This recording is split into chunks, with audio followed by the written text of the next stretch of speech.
Thân chào cả nhà, không nên xem chùa đâu đó. Nhớ đăng ký, like, comment để ủng hộ team nha. Tôi đã từng giống như các bạn, nghĩ rằng trái đất là hình tròn, cho đến khi tôi nhìn thấy bức tường băng khổng lồ ở Nam Cực. Khi các bạn nhìn thấy bức ảnh này, điều đó có nghĩa là đã đến lúc các bạn biết sự thật. Điều tôi muốn nói là, sự thật về thế giới hoàn toàn vượt xa trí tưởng tượng của bạn và tôi. Ngày 25 tháng 11 năm 1915, Einstein sáng tạo thuyết tương đối tổng quát, lý thuyết vượt thời đại hàng trăm năm này. Không ai biết ông đã nghĩ ra nó như thế nào. 2 tháng sau, một đội thám hiểm bí mật đến Nam Cực. Không ai biết mục đích của họ. Họ dường như đang tìm kiếm thứ gì đó tại đó. Nhưng đội này nhanh chóng mất liên lạc hoàn toàn. 10 năm sau, bức điện cuối cùng của họ chứa nội dung vô cùng kỳ quái. Chúng tôi đã thấy băng cường. Không phải là cường. Thế giới đều là giả dối. Chúng tôi có một ngoại lệ. 80 năm sau, vào ngày 25 tháng 11 năm 1995, một nhóm nhà khoa học khi khảo sát Nam Cực phát hiện trên bầu trời Nam Cực xuất hiện một đám khói xám trắng kỳ lạ. Nhưng thời tiết Nam Cực rất lạnh, và các vật như thế gần như không thể xuất hiện ở Nam Cực. Vì vậy, các nhà khoa học ngay lập tức phóng một khí cầu vào trung tâm xoáy để điều tra.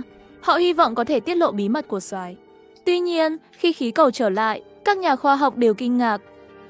Vì bộ đo thời gian trên khí cầu hiển thị thời gian là ngày 25 tháng 11 năm 1915. Sau khi báo cáo phát hiện này, nhóm khảo sát cũng mất liên lạc.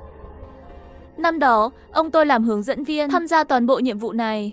1 tháng sau, ông tôi trở về. Nhưng ông ấy đã hoàn toàn điên loạn. Miệng ông không ngừng lẩm bẩm. Thuyết tương đối là đúng, nhưng Albert Einstein đã sai. Đừng bao giờ đến Nam Cực. Các nhà điều tra cuối cùng đã tìm thấy trên ông tôi một tấm ảnh, bức ảnh đen trắng. Bức ảnh rất mờ, có thể nhìn thấy ở cuối một hành lang kỳ lạ. Là một bức tường băng đen dày đặc. Khoảng 2 tháng trước, ông tôi qua đời. Trước khi mất, ông đã giao cho cha mẹ tôi một tấm bản đồ Nam Cực.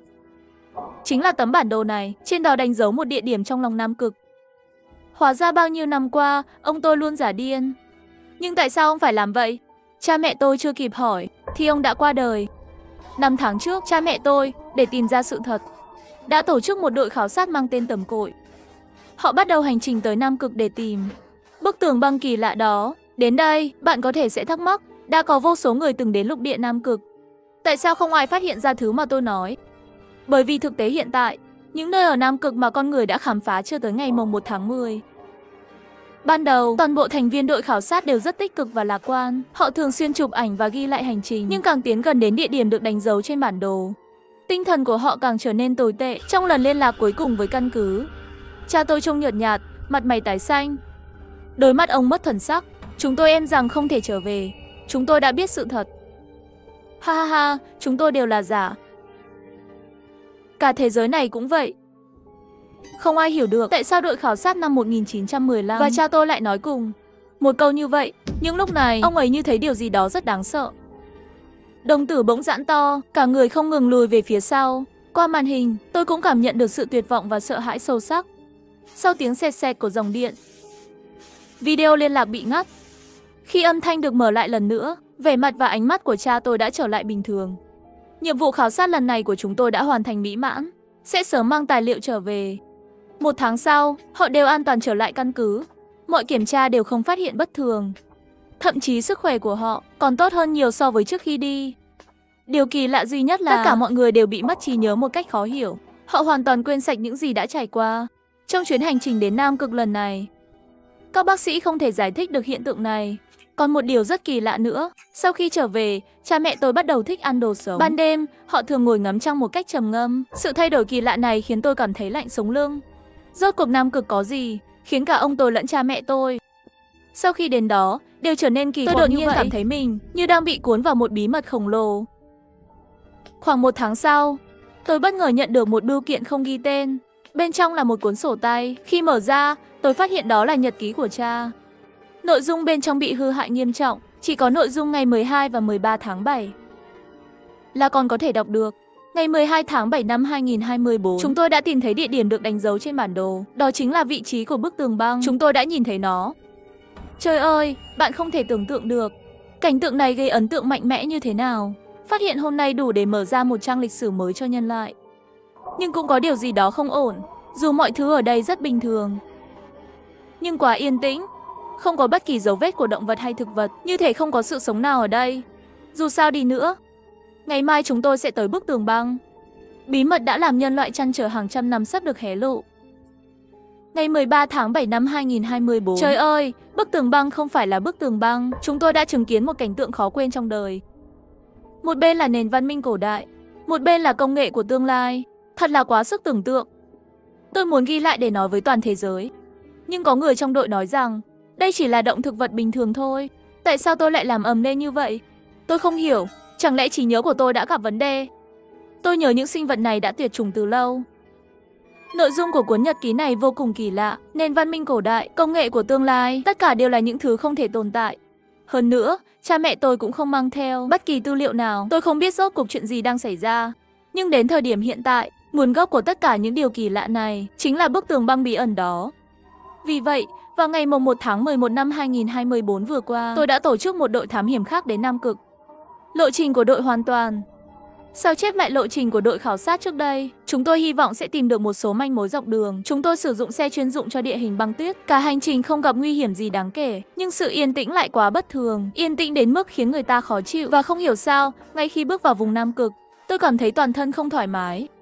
Luôn có cảm giác như có thứ gì đó đang quan sát tôi từ phía sau. Nhưng khi tôi quay lại kiểm tra kỹ, thì lại không thấy gì cả.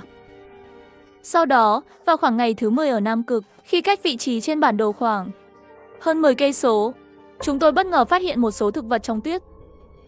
Đây chẳng phải là loại cây thông cổ đại đã tuyệt chủng vào năm 1935 hay sao? Sao nó lại xuất hiện ở đây? Lúc đó, chuyên gia nghiên cứu sinh học trong đội chúng tôi đã vô cùng kinh ngạc. Theo logic thì với thời tiết ở Nam Cực, không thể có loài thực vật nào như thế này sống sót. Ban đầu, mọi người chỉ cảm thấy nghi ngờ, nhưng nhanh chóng những điều điên rồ hơn bắt đầu xảy ra. Chúng tôi phát hiện rằng càng đi sâu vào phía trước, các loài sinh vật chúng tôi gặp càng phong phú hơn. Loài chim trắng đã tuyệt chủng vào năm 2022, loài ếch mưa miền Nam tuyệt chủng năm 1981, và cuối cùng xuất hiện cả hổ răng kiếm. Những loài như chim cổ đại và các động vật tiền sử khác đã tuyệt chủng từ lâu. Chúng chỉ còn tồn tại trong sách giáo khoa. Nhưng giờ đây, chúng đang sống động ngay trước mắt chúng tôi. Hơn nữa, nơi này không phải là môi trường sống tự nhiên của chúng. Những sinh vật này lẽ ra phải chết cóng ở đây, nhưng giờ chúng lại sống khỏe mạnh ngay trước mặt chúng tôi. Điều này đã vượt ra ngoài khả năng giải thích của khoa học. Lúc đó, một số thành viên trong đội họ chụp ảnh điên cuồng và nói rằng những phát hiện này đủ để thay đổi lịch sử nhân loại. Nhưng tôi lại cảm thấy lo lắng vô cùng, như thể điều gì đó khủng khiếp sắp xảy ra. Buổi tối, chúng tôi dựng trại cách bức tường băng khoảng 8 km. Để đối phó với các động vật hoang dã có thể tấn công, chúng tôi quyết định phân công người canh gác và thay phiên nghỉ ngơi. Khoảng 12 giờ đêm, một thành viên trong đội bất ngờ lay tôi dậy. Này, nhìn kia, có phải là cha mẹ cậu không? Tôi không thể nhớ cảm xúc của mình lúc nghe câu đó. Chỉ biết rằng theo bản năng, tôi nhìn về hướng mà người đó chỉ. Nhìn theo hướng mà người đó chỉ. Tôi thực sự nhìn thấy cha mẹ mình. Không, đó không phải là cha mẹ tôi, mà là những người trong đội khảo sát lần trước, đang ẩn hiện trong sương mù. Khoảnh khắc đó, nỗi sợ hãi khủng khiếp ập đến. Họ rõ ràng đã trở về rồi. Sao bây giờ lại có thể xuất hiện ở Nam Cực? Tôi không kịp gọi những người khác dậy, cầm lấy đuốc và chạy về phía những bóng người. Lúc đó gió rất lớn, xung quanh tràn ngập sương trắng. Tầm nhìn vô cùng hạn chế. Tôi chạy được vài mét, khi quay đầu lại, tôi đã không còn thấy trại của mình đâu nữa. Trong màn sương dày đặc, tôi mơ hồ nghe thấy những âm thanh kỳ lạ. Có âm thanh giống như tiếng người trò chuyện, có âm thanh như tiếng cánh động vật vỗ phát ra tiếng rì rầm. Có âm thanh giống như tiếng bước chân, nhưng bất kể âm thanh nào vang lên ở đây, chúng đều mang lại sự lạ lùng và bất thường. Khi tôi nhận ra điều này, những bóng người trong bão tuyết đã biến mất hoàn toàn. Vào chính khoảnh khắc đó, tiếng hét kinh hoàng đột nhiên vang lên từ trại. Tôi vội vàng chạy về trại. Cảnh tượng ở đó là một mớ hỗn loạn. Các thành viên trong đội nói với tôi, vừa có một bầy hổ răng kiếm tấn công trại. 4 thành viên không may bị kéo đi. Số phận chưa rõ, chúng ta có thể sống sót trở về nhà không? Một thành viên đột ngột hỏi như vậy. Không ai trong chúng tôi biết trả lời thế nào, bởi những điều kỳ lạ ngày càng xuất hiện nhiều hơn. Không ai dám chắc mình có thể an toàn trở về. Cũng chính lúc đó, một suy nghĩ xuất hiện trong đầu tôi. Nếu chúng tôi phải trải qua những sự việc này, thì đội khảo sát trước đây chắc chắn cũng đã trải qua. Rốt cuộc chúng tôi đã sao chép lại lộ trình của họ. Nhưng tại sao họ lại bình an vô sự, và cả đội 12 người đều an toàn trở về? Những câu hỏi này cứ xoay quanh trong đầu tôi, không thể nào xóa bỏ, trừ phi nghĩ đến những hành xáo kỳ lạ của cha mẹ sau khi trở về. Một ý nghĩ kinh khủng. bỗng lóe lên trong đầu tôi. Ngày mồng 2 tháng 12 năm 2024, chúng tôi quyết định tiếp tục tiến về phía bức tường băng. Khi cách bức tường băng khoảng 5 km, chúng tôi phát hiện ra khu trại của đội khảo sát trước đây. Toàn bộ trại bị phá hủy nặng nề. Có lẽ đã bị một thứ gì đó tấn công. Giữa đống đổ nát, chúng tôi tìm thấy một tờ báo. Trên đó có một bài báo kỳ lạ.